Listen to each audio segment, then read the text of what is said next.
Hey guys, what's going on? Shaw here, and today we are going to take a look back into Streets. I've been going to this dungeon a lot, I've been having a lot of fun with it, but we're going to actually look at Commander Zo'far, which is the mini-boss right before you get to Soazmi, who is the final boss of the instance. There's been a fair bit of debate amongst like route theory crafters, whether this mob is worth pulling. The mob is actually worth, like Commander Zo'far is worth roughly 8.5, almost 9%. So while it is a pretty beefy single target mob, the health disparity between this and like every other mob in the dungeon isn't actually, it doesn't warrant skipping it necessarily. And the big issue with this mob is the mechanics it possesses, but there is a way to negate a lot of these different mechanics. So I'm going to walk through how my group does this, which is turning this commander mini boss into pretty much just a target dummy.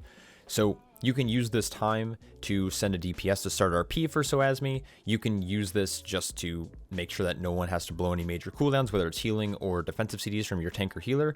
And yeah, that's pretty much it.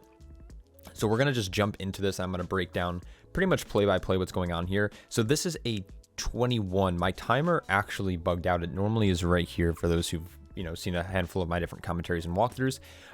It's a 21. We're on pace. We did fail this key because the last boss bugged out, and the boss, I don't know if it's a bug or not, but they spawned the Shuri, like this isn't part of the video, but spawned the Shuri underneath us and we instantly wiped, which then ultimately burnt the key. That happened twice in a row. So it ended up being like 5 minutes over, though at this point, I think we had like 10 minutes left. Like we were so nice, like we had such a good pace in the dungeon, but it just went to shit. But besides the point, let's dive into how we're going to do this.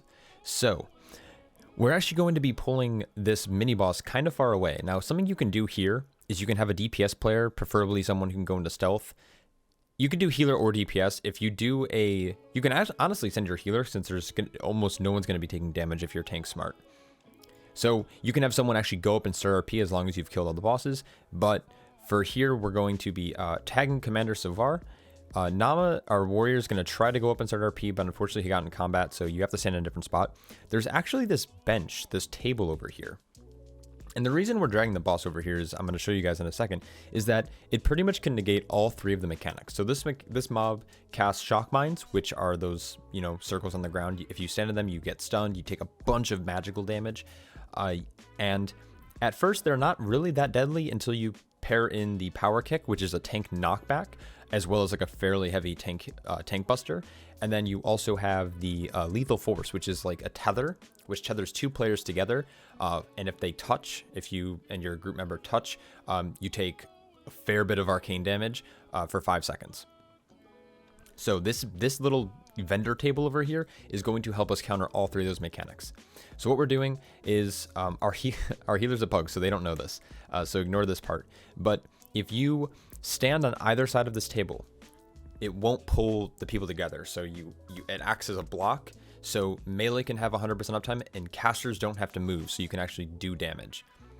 So this healer should be stacked with the group, but that's not a big deal. The tank then will want to back up right to this corner and make sure your back is facing the table. So this will prevent the knockback, which means you won't be knocked into a stun or a mine. And then the shock mines, for some reason, this might be intended, this might not be, but the shock mines don't seem to spawn in all of this clutter. It's because there's like different entities there, I'm assuming, or objects, I guess, where the shock mines just can't actually spawn. They need enough room to. So taking it on this corner prevents the shock mines from spawning. And as you can see, the tether is on the warrior, and I think it looks like it's on our warlock. But because the table is blocking them, they're not being gripped together. They're able to free cast, they're able to stay in melee range, and just handle this boss nice and easy. The only week where this probably won't work is quaking, which is just it. You have to spread for it, so it's not honestly that complicated just to quickly spread out when that happens. But if you can see here, the shock mines are spawning all around except underneath this table, which makes this an absolute joke. So once again, it's on the warlock and the warrior, and then the mob goes down, minimal damage. I got hit by storming into a sanguine, and then you're done. So you can pull other mobs into this as well. There is a pack right here. There's a patrol mob. You can easily get mobs in if your group is comfortable with coordinating kicks to get everything stacked. But as long as you're preventing the knockback and you're your melee and range are in the correct spot, there is very, very little damage that goes out there. Now, I want to talk about quickly the possible pairings, because I think some people are confused on this. So how this works is it will always pair a range player with a melee player. In this composition, the tether will always go on our warrior because everyone else in here is range, and then it's going to pair with one of the range. It could be random. If you have a all range comp, it will pair a range with the tank. At least it should. And in my experience running with a full range group, it's always connected with me as the tank player, which again isn't a problem. It's not going to connect us. I don't have to move, and the knockback is just going to kick me right into the table here. And then if you have an all melee group, if you're one of those really weird compositions, which I've run before too, mostly with guilds, it will always pair the healer and a melee player. So the healer, let's just say it's a Mistweaver monk or a holy paladin, and you have an all melee comp, the healer will need to be on the other side of the bench, which would be back here. And then the rest of the group will obviously be meleeing. You can still melee from behind the bench, but you just use it to counter the damage from that lethal force. And then of course the shock mines don't spawn. Now, I see a lot of groups, if they do decide to pull this guy, they keep him up on this stage here.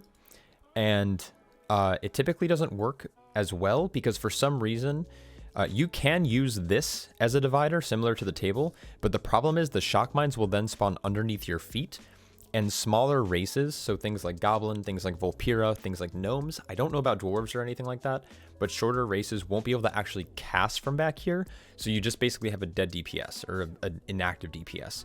So what I have found best is to pull all the mob all the way down there. You can of course use things like this, but the reason we're using this vendor table way off onto the left-hand side is because the shock mines don't spawn underneath it.